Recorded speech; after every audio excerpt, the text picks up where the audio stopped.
Welcome to our advisor development series, Ready to Double. Just a quick disclosure that there's no guarantee you'll double. This is all about you and the work you're going to put in. Hopefully, you've been able to join us for the last couple sessions. If not, we have the replays available. Follow us on our Sequin Advisors YouTube channel. We have intentions to continue to grow out our contents and our training, so hopefully you're finding value to them. And let us know what you want, because once we finish up this session, we are going to be looking for what our next session is. Some of our feedback is, hey, can we just rinse and repeat? We've got 6 great advisor development sessions that we've already done in the past. Maybe we revisit them and dive a little bit deeper, taking it from the 101 to the 404 type level class. Today's session on Ready to Double is going to be all about niche marketing. So let's dive in what that means. Also, friendly reminder that next week is our skip week. So you can use next week to get caught up on any of your homework in your workbook, watch past videos, give yourself a reality check on how much progress are you making, hold yourself accountable, use that week as a working week, and then we'll pick back up together on May 19th, talking about CIOs and referrals. So in today's session, our agenda is really going to cover 3 main topics. So first, we're going to talk about moving from generalist to specialist. Then we're going to have the discussion around moving up market. And then lastly, we're going to talk about referrals. Now, I know we have a wide range of audience that are on our call. Some folks are insurance only. Most folks are securities and insurance together. And then some are more support staff and helping in that metric. So some of this might not pertain to you because we're going to focus a lot on AUM type focuses, but I'll try to work in how it might apply to you in your specific situations that is a little bit different. But you can take the principles of the lesson and think about how you can modify and apply some of this to you. So first, let's just talk about the generalist trap. So you've heard me say the comment, the sea of sameness. I don't know who invented that. I are indeed that. Rip off and duplicate. That's what I'm really famous for. I study the great people who are out there who've gone before us, and I find the best of what I can find, and we're gonna copy that. So someone else coined this, and I love it because it's so true. So if you just look at that blue ocean of people, all of the advisors, all of the insurance agents, all of the marketing support staff, like sea of sameness. There's no differentiation. Anybody can do what you do. You just blend in and you become a commodity, a replaceable commodity. The idea is you don't want to be a replaceable commodity in any role that you have. I mean, if I think back at one of my first earliest jobs when I worked at a sub shop, I would fluff up the chip bags and I would make the cookies sparkle when I wrapped them up. Like, our general manager never knew why our sales were so much higher. Like, I took that kind of care. So I could have just been a general sub shop and who cares, it's sloppy, but I took it to the next level. So I don't care what your job is, there is always something you can do to set yourself apart from the sea of sameness. So how are you going to compete?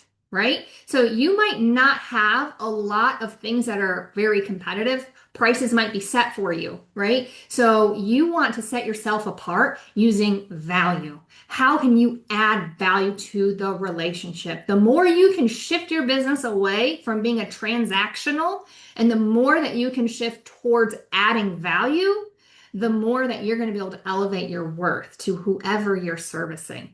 So it's hard to become that go-to resource when you're really not known for anything specific. So the generalist trap happens because early in our careers, you're forced into this area.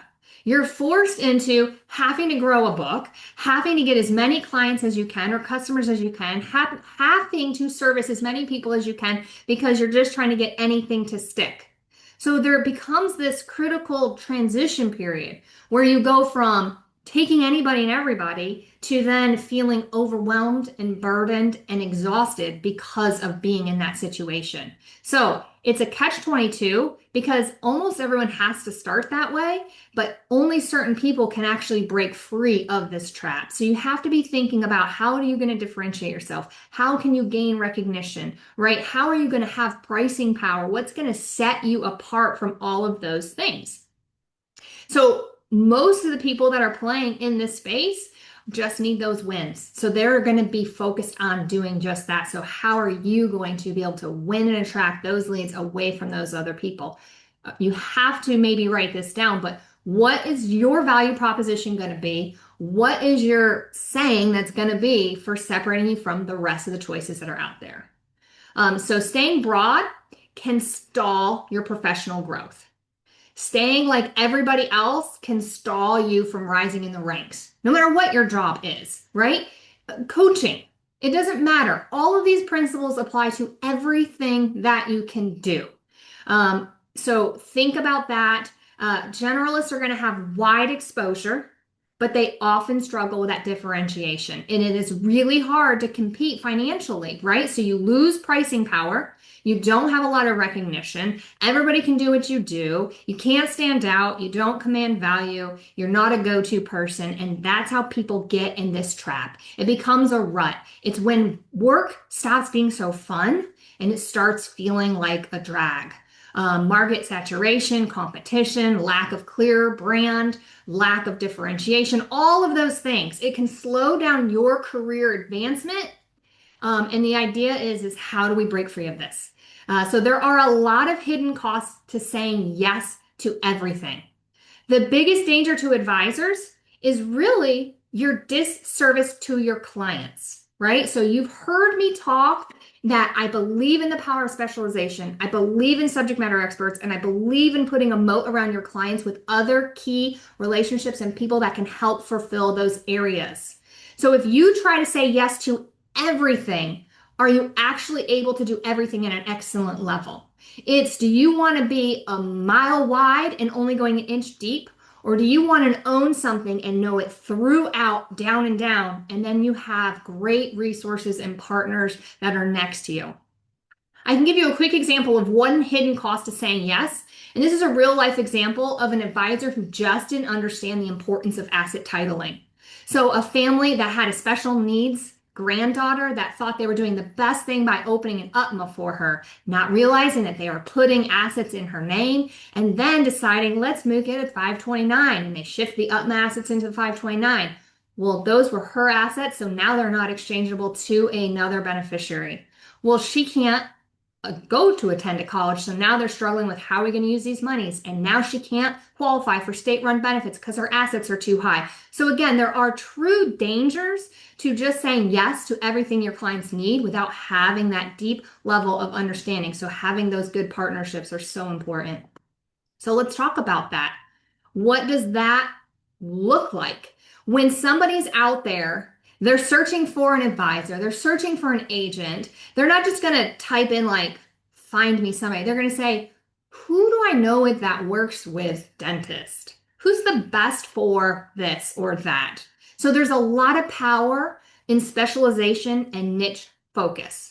Because a lot of times those people are going to talk together, they're going to connect together, right? And so they're going to be networking with that group of people. And if you become known for that, you're going to be able to grow in that area. So it's a strategic advantage to narrowing your focus.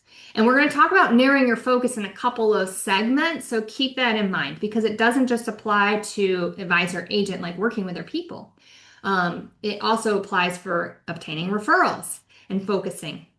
But specialization is going to position you as an expert, not just an opinion. You are putting yourself, when you become a subject matter expert, you are the go-to resource. When you have subject matter experts around you and partners who are subject matter experts, now you're an authority figure. So they are coming to you for that level of support. And then it is that warm, trusted, guaranteed, like I feel confident and safe in this. Versus the generalist who know baseline of everything, you're going to get to a certain level of client, but not move beyond that. You're also going to get burnt out, exhausted, and you're going to hit that trap that we talked about. So you can target in lots of different ways, and we're going to have some examples in a minute, but you could target specific industries, specific problems, client types. I mean, a lot of insurance agents will be Medicare focused, right? So that's an example of servicing a niche market. So how this can help is by increasing your visibility and your credibility. You become known for solving a certain problem. And you improve that efficiency through repetition and pattern recognition, right? You just know things more than someone who's a generalist because of time in and time out. When you do something, 5 times, you might get proficient and okay, I can kind of stumble through this. When you do something 1,000 times, I guarantee you've run into multiple situations that are different. Let's talk about some of these other generalists that have moved to specialist niche type things. The first one I put on here is working with liquidity events. So I actually managed money for an advisor who specialize in liquidity events, specifically lottery winners. Did you know that existed? Did you know there are financial advisors that only work with lottery winners? Would you know where to begin? Did you know that you need to hire a PR firm to help them actually talk about and do the press release around? And there's claiming strategies because people come out of the woodwork to collect on old debts or to borrow or to beg or to steal or to rob. And did you know that most lottery winners are flat broke within 4 years? So there is an entire marketing strategy that this advisory team uses for these lottery winners. Now, what do you think? Are you going to have a good chance if somebody wins in your state and you've never dealt with a lottery winner and you call them up, hey, I'm an advisor and I can help you with your lottery, versus they find someone who only deals with it, right? So that is one. First generation business sales. So this is a little bit more niche specific. It also falls within the liquidity events. Why first generation? Well, because family business sales get real complex and sticky. It's a completely different sale process than first generation. First generation, you're dealing with the founder, the owner, and the seller all as one. Family business, you're talking about what if there's different thought processes and different people want different things. The entire sales process is unique. So both of those are two separate niche markets. Working with government employees. Do you know what the government benefits are like? Do you know how to incorporate that into your plan? If you do a one-off, you might do an okay, decent job, but when you specialize and focus in this and you know the ins and the outs and you can tell them secrets and loopholes and things to avoid and traps to avoid and all the ins and outs, it's wow, you need to talk to my other friend who's retiring and you need to talk to, and then the referrals just start coming. What about dentists? Dentists, when they sell their practice, it's a unique valuation structure, right? So do you know that there are advisors out there that specialize all the way down to the type of doctor or type of industry? So I had an advisor that worked specifically with construction, and you might think that construction's not a high revenue type thing. Oh, but it can be. There's companies that specialize in just demolition, and they make crazy amounts of money, and these advisors would embed themselves in the industry to learn the ins and outs, learn the lingo of the industry, and become a trusted expert that every other business owner in that industry, in that conference is like, oh yeah, you've got to go here. The referrals start coming like the flywheel. I know this because I've helped dozens of advisors craft these out. Special needs families is a huge one. There are so many different. So how do you become a subject matter expert? And how do you actually get all of this done? Well, first and foremost, you need to be dedicated to learning what those unique challenges are, learning unique rules and laws, right? You have to build your authority, and you can offer that out through content development, through leadership opportunities, through sharing your content, and it takes time. You do not become a subject matter expert overnight. So the definition of a subject matter expert is 10,000 hours. That's a lot of hours. If you dedicate full-time work, 2,000 hours a year, that's 5 full years, right? So that also just happens to be how many hours you need to obtain the CFA designation, right? So pass 3 exams and then do 10,000 hours, right? So you can say, I am accredited subject matter expert in this. So how long have you been working in your target field? Are you a subject matter expert yet or not? And if you're dabbling in all of these generalist fields, are you giving yourself the time to drill down deep to really understand the nuances of everything through it? So that's something that you really want to think about. Now, I'm a big believer in when you love what you do, it is not work. You are all servicing people, right? That's one thing that we all have in common. What you're doing is helping people. Now, what you're trying to do is maximize how you do that. So let's talk through what some of these different unique niche markets might include. And this is not all of them. So you can get creative and really think about where your interests lie. So where a lot of advisors go is to professions in high income niches, right? So a lot of people go after doctors, medical specialists, anesthesiologists, surgeons, right? Surgeons need extra insurance for, hey, if something happens to my hands and I can't do surgery, right? All of those things. Dentists, orthotics, right? All of those. Attorneys, law practices. Some will be industry specific to tech. They're very high earners, right? Corporate C-suite and then helping with executive comp structures and bonuses, very specific laws and things that are unique to their area. Professional athletes. I actually ran across an advisor that does amateur athletes. There is actually the NIL.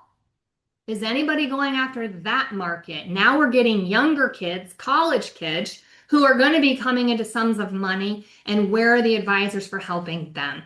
Airplane pilots, pharmacists, so those kind of high earners, right? I think with professional athletes, we could also include entertainers. I have actually worked with some actors before. So I actually got fired by an actor from LA. Said, I got this great advisor here out in LA, and he's got a good investment for me, and I'm going to go into that and put all his money into one thing. I didn't hear back from him, but it was at least fun to have a actor for a little while. Anyway, business owners is another niche. And so some people can target businesses based on their size. So I just wrote here small because usually the mid-size, large size are extremely attacked by the private banking groups, by private equity firms, by M&A teams, like really high level strategists. But a lot of folks ignore the $10 million type size business, right? This is kind of a forgotten market or a left behind market. There's so much opportunity in that area that I think that a lot of advisors are doing a disservice.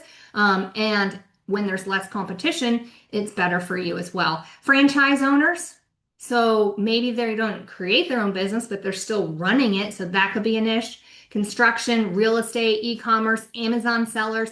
I didn't realize how big these Amazon sellers were, or these online shoppers, almost like influencer level, the Etsy shops, and all of these pop-up e-commerce. So learn it inside now, make it your subject matter niche, and now you've tapped into this market and you're solving unique problems for them. Family-owned businesses, multi-generational versus the single, right? You can really drill these down into lots of different areas. We're not done. We got a lot of lists to go through. Life stages or transition, young professionals, first gen wealth builders. A lot of folks ignore the young professionals. One of the things I learned early in my career from the $1 million corner desk advisors in the wirehouses, right? I'm sitting there with a $250,000 minimum to bring on a new account. And I'm like, well, how did you get started? And like, well, everybody starts somewhere. Every one of my $1 million clients started with 10,000. I just went after them when they were young and nobody wanted them. I was like, well, why doesn't the firm let me do that? Well, guess what? We're lucky. We have no minimums when you're independent, right? You can take on those young professionals, and then that's going to be a pipeline to grow with you. I would star that one in your book. Influencers, pre-retirees, right? We talk about early young people as the accumulation. Then we talk about that 10-year window where it's really important. That's your preservation window. Those are your pre-retirees and early retirees. Those are great ones, especially if you're anything to do with an insurance agency or Medicare, right? This is your bread and butter. You should be targeting those. What about recently divorced individuals or widowers? Those are also good single targets. There's also state custody, right? Like the orphans and people who go into state custody and they still need asset managers. There's all kinds of niches on those transition services. Specialized financial needs, so concentrated stock positions, RSUs, high net worth, special needs, family and transitions, ESGs, all of those things. Last category, how about the backbone of America? How about some of the most important people in our communities that often get overlooked because maybe people don't think that they quite have a high enough salary for our attention? Can I just tell you another quick story and the eye-opening moment for me in my career and why I walked away from the wirehouse? In the same week, I sat across the table from a CFO of a publicly traded company. His salary was $1 million. His bonus was $1 million. He had 50 grand for us to invest. The reason why I sat across from him is because our senior investor said, there's no way he can't work with us. He doesn't have our $10 million minimum. You go take the appointment and say goodbye nicely. I was in shock and awe that someone in their mid 50s had a negative net worth, had more debt than had assets with that kind of salary. The same week, a couple came in. Same story. Senior advisor says they don't meet our minimum. You need to deal with them. Sat across the table, teacher and a farmer. They made less than $100,000 combined, living in the same county as the CFO that I just met with that week. They had $750,000 saved between them. They lived below their means. They had enough money for their entire their pension and their Social Security, met all their income need. They didn't need to touch their investments. All of it was going to be a legacy plan for their kids and their grandkids. My mind was blown. This teacher and this farmer had never met with a financial advisor in their life, and they had just been very good savers. And at that meeting, they said thank you to me not less than 10 times. They said, wow, this is incredible. We feel much more confident. We know more now than we ever did before. The backbone of America is going to appreciate what you have to bring to them because they're not getting the attention they deserve. They're not getting the help that they deserve. And they're the reasons why I'm here at Sequent Planning, because they've done good saving and they deserve good help. Our teachers, nurses, veterans, police, firefighters, first responders, union workers, manufacturing, construction, truck drivers, and farmers. Don't turn your back on them. They've been good stewards of their wealth. They have been good savers, and probably because they've had to learn to budget. Some of those other areas are super sexy and fun because they're high, big dollars, but they're being chased by everyone. If you're excited by those, great, do it, because I think there's room for everyone. Somebody else said that this business is a lot like music and everybody goes to a different concert, right? And that's why I think having so many different types of personality and advisors is so important. You are not right for everyone that's out there. And you shouldn't try to force yourself to be right for them. You shouldn't change yourself, right? You should find the niche that makes you happy, that gets you excited, that you want to dive into and learn everything you can to be a subject matter, because you're going to help that group and that population. So this I starred big in yellow. I want you all to turn to page 10 of your workbook if you have it. And I want you to take a little bit of notes here because this is not part of the typed out workbook questions, but I think it's worth your time to jot some of these notes down. So where do you win audit, right? This is what you need to do across of what you've done, right? Of all of your clients. Write down your favorite clients. Who do you enjoy working with the most? If you could take that client and replicate them for everybody, who is that person for you? Identify a few of them, maybe 5 if you can. Who do you get the best results from? Who takes your advice? Who actually does what you tell them to do? What if everybody could do that? And then what about who refers you? Who's already your advocate? Who's already your cheerleader? Okay, so your exercise here would be write those down. Write down those questions, 3 to 4 in each of those questions, and then you'll have your top 10 favorite list. Then look for overlap. Do they all share a similar profession, or are they in the same life cycle phase, or have the same level of complexity or personality, or wherever you can find to figure out that overlap is what you want to do here. Right? Okay, so we're going to talk a little bit about the 10 conversations test. So the first thing is I don't want anyone to approach this class from a posture of overthinking, right? I just want you to validate things quickly and progress over perfection and try to move a little bit quick when you're doing these, because you don't need a perfect answer. You don't need a perfect solution. You just need a starting point, and then you will tweak it as you go. So here's your conversation test to have. And you can need to have like 10 real conversations with people out in your world. And it might feel a little uncomfortable. Personally, I have a coach, a professional coach that's trying to drive me to be better. I had to reach out to 20 people in my life to get some feedback, some negative feedback, right? So tell me where my blind spots are. Tell me my shortcomings. Tell me what I don't know about myself that are areas for improvement. Ooh, that was hard. That was a humbling little exercise, right? And I had to send it to family and friends and colleagues and bosses and coworkers, right? So this whole slice of people. It's tough to have those conversations, right? So I get that, but you need to do this. You need to have 10 real conversations with people in your world. And then when you're talking about that, think about what niches that you want to be in, right? So target some people that are in those areas that you think you might want to work in and ask them, what's your biggest financial frustration? What keeps you up at night? What are you worrying about? Where do you feel underserved? Where do you feel shortchanged? Whatever those questions are, right? That kind of feels more like you. Word it in your own way, but that type of thing. What would an ideal advisor understand about your situation? What would you hope for that you maybe aren't getting? If you start hearing similar answers repeated, then that's a signal. And that means, aha, this is a consistent idea within this niche, right? And then you can then go in to solve that problem. This is a way for you to identify how you can become that subject matter expert. So then you want to talk about problem concentration mapping. So strong niches aren't defined by who they are, but by their shared problems.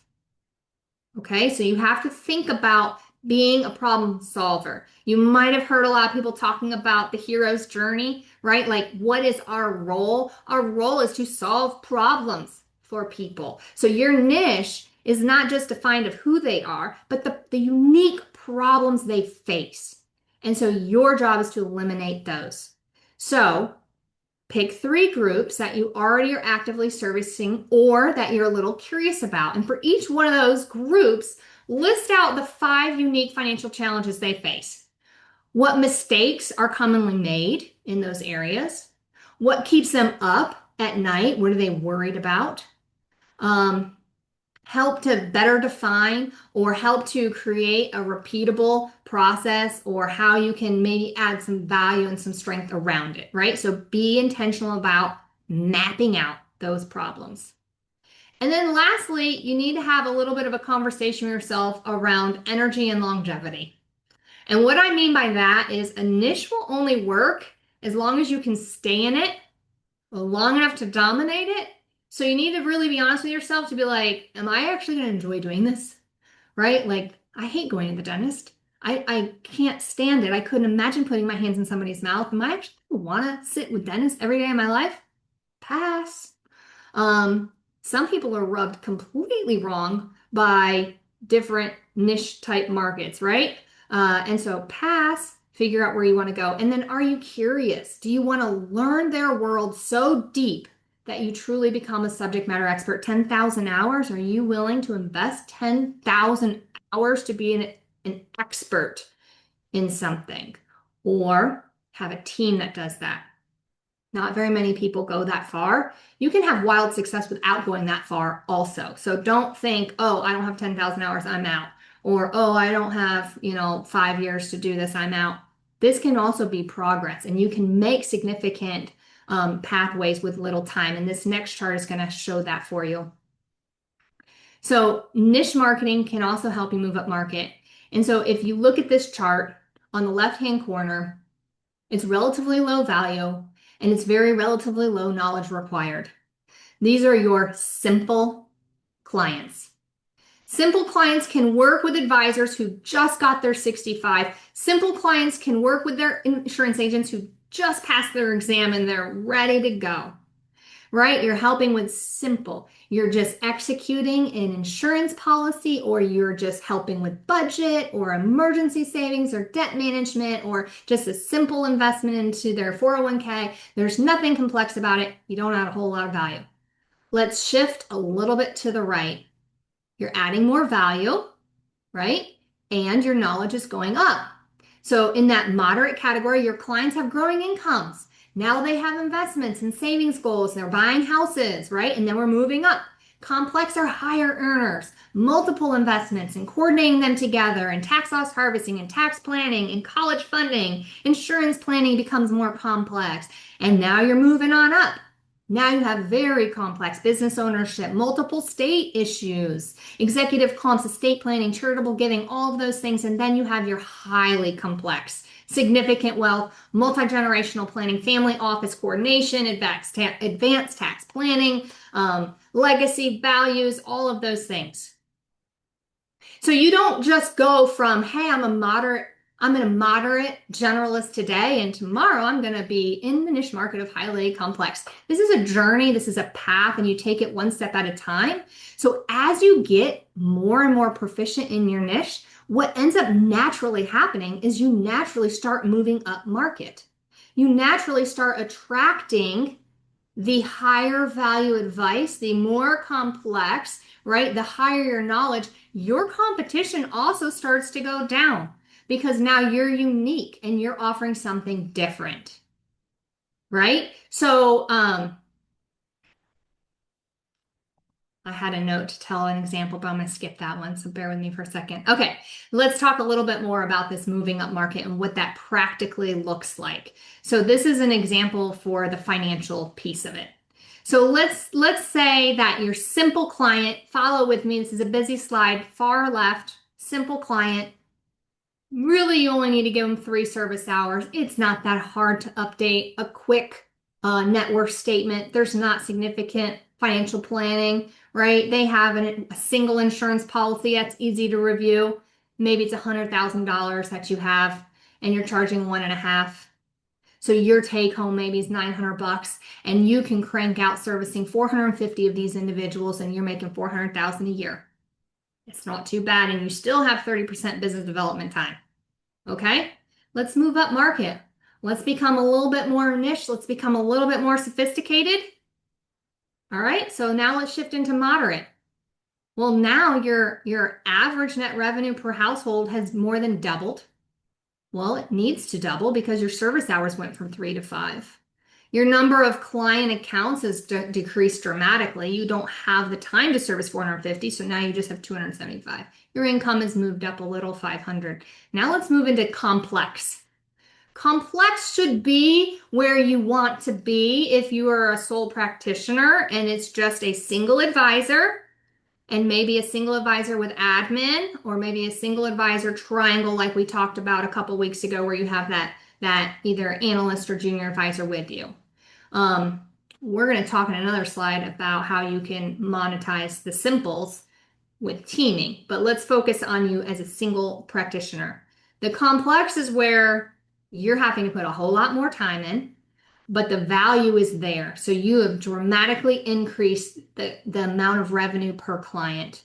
You're cutting down the number of clients significantly, and your income goes up. This is the story of why so many advisors try to move up market, but they fail because they don't understand the power of niche. They don't understand the power of adding value, and that it has to happen over time, step by step. You can't just say, I'm servicing 5 million and up clients today if you don't have the skills to back it up.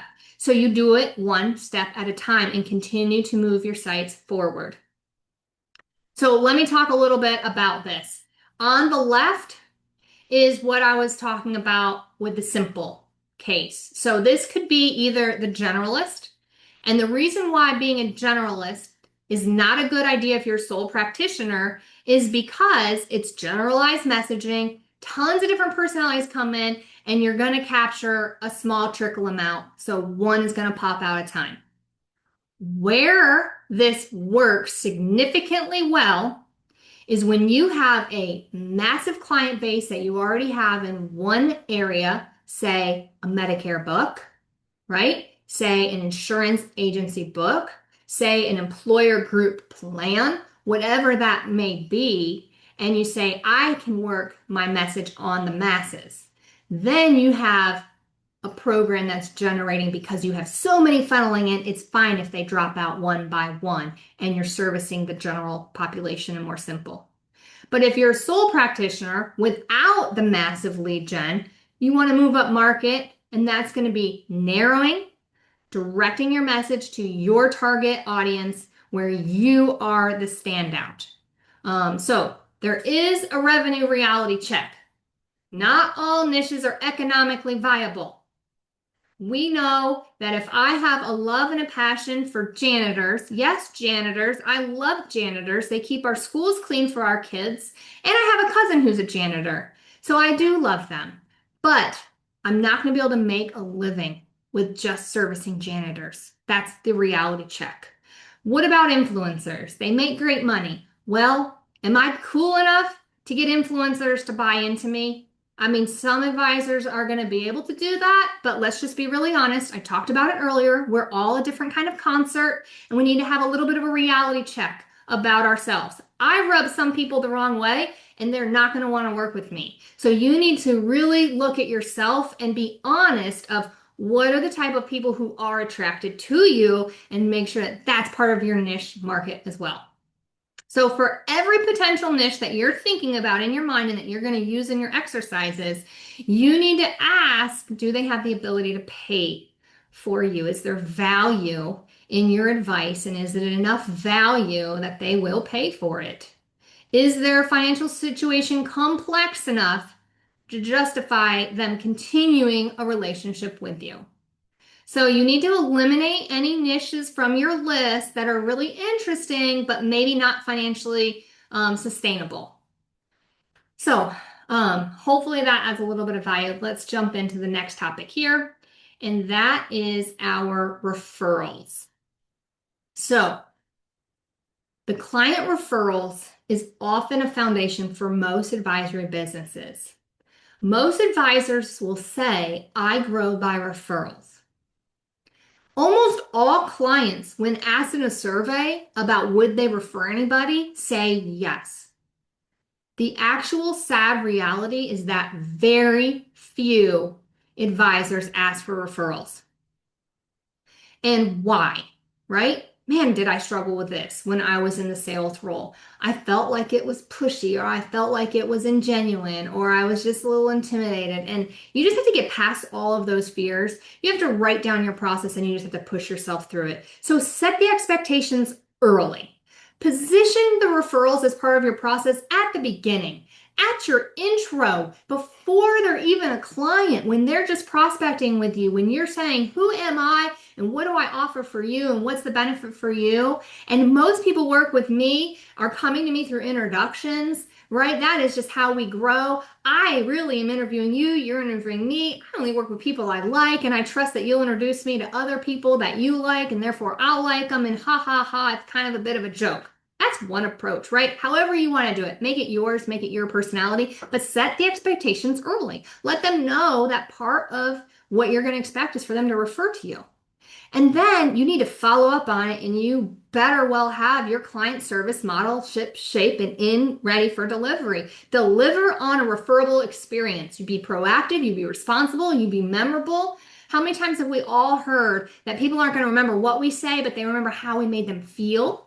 Right? So you better be making your clients feel the love. People are gonna refer when the experience feels different. Different, not just good, but different, right? So taking it to that level. And then stay top of mind consistently. You need to have regular, relevant touch points to keep you on top of their mind, and niche specific updates or check-ins or timely insights or whatever those things might be. So how do you build your referral model? Well, after a win, you should ask, right? That's your time for you to go to your and ask for referrals immediately once you have delivered some clear value. You just had a tax savings. You solved a problem. A milestone decision was made. Who else do you know dealing with this situation? Who else is retiring from your work? Who else had fill in the blank? Remember when I talked about narrowing your scope? Well, this is narrowing what your clients are going to be looking for. After a meeting, you should do a LinkedIn review prep and ask for introductions, right? So before the meeting, do your homework. After the meeting, say, hey, I was on LinkedIn and I would love an introduction too, and ask for it. When a client makes an introduction, that's so much bigger than them giving you a name and you reaching out, or for them just sharing your contact information, right? One of our advisors has a brilliant idea, and she gives her business cards to her clients after every review and says, please give these to your children. It's imperative for your kids to know me, to know us, right? We want to build a relationship with them and we need them to know who to reach out to should anything happen. And we want to do that. That's a great strategy, right? How are you reaching out to the next gen? That's another differentiator. And hey, we're here. What about hosting niche specific events? Can you create a small targeted event? You can make it virtual and you can make it in person, but encourage clients to bring their peers in that same situation. Create a shareable content, maybe that's relevant to them. Any insights, right? Checklists, short videos, mistakes to avoid, content that puts you out there as a subject matter expert. I'm going to go back to the niche specific events here for a second because piggybacking off of that is the concept of building a client community. This day and age is so tech centered and everyone is so online and plugged in virtually. A lot of people are starving for human connection, right? We are people that need relationships. It's just known, right? Community is something that's needed. So how about becoming a facilitator of some connections? Maybe they're people that have similarities that don't know it. They're going through a similar situation. Widowers, right? I have an advisor who focuses, Mother's Day is coming up around the corner. This advisor does a Mother's Day brunch and all of the widowers come, all of the divorcees come, right? All of the mothers come, and it is just focused on that community. And friendships have come built out of that. Now think about how powerful that is. Now there's friends that are in your network. They're both joint clients of yours. You brought them together. Now they want to invite their friend to come too, who's now in that club. And now they're referred them up to you. There's been community stories about pilots meeting each other or business owners meeting each other or whoever is in kind of that similar situation. People want to feel like they're part of a group and they're going to be more likely to refer to you when they feel that community type of sense. So where can you draw on that? Where can you build on that? So I talked about narrowing your focus, and that's really those binoculars, right? So set those expectations. What are you looking for? Who do you know that's retiring soon? Who's struggling to understand their stock plan? Who's dealing with the hospice situation, going through a divorce, whatever it might be, right? Those questions that support your niche are something that you really want to focus on. All right, I'm running out of time, so let's jump into your workbook exercises. If you can flip over to page 11, your exercise 1 is about your best fit market, and it might change over time. You might not quite be ready, or you might be like, yes, aha, I know. But why don't you jot down 3 ideas that just pop into your head, and you might end up scratching all 3 off and finding new ones later, or you might really find these are it. Remember, progress over perfection, just make some steps. And then best fit criteria, right? Like why? Why do you think that these are good for you? Is it profitability? Is it ease? Is it your network? Is it because you enjoy it? Is it because there's a huge need? Is it because of competition? And then let's just jot down what you think you want to be your primary niche for the moment. So those are going to be your page 11 exercises. Jump into exercise 2. So this is going to be define your minimum ideal client. So remember, we have been talking a lot about doubling your business. We've been talking about moving up market. So you need to know your numbers inside and out. As a business owner, you need to know your numbers. So what is that revenue or AUM or however you measure your progress? What are the decision maker titles? What are the problems that you're solving, right? What must change for you to move up market? What needs to change in your messaging or your confidence or your knowledge gap, right? So that you can keep moving up those complexity channels. And then the last exercise 3 is something that you should come back to every single year, maybe every quarter until you have it down. But this is your little mini elevator pitch. This is your value proposition, quick and fast. The advisors that know this, the agents that know this, the marketer supporters that know this and just say it, have that confidence, they know it. For these people, I help this by doing this so that they can that, boom, and it's done. So draft it out.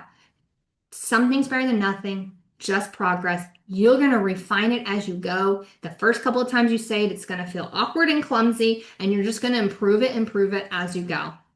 And then as you come back to this, you want to work on finalizing your niche or your minimum ideal client criteria in your messaging.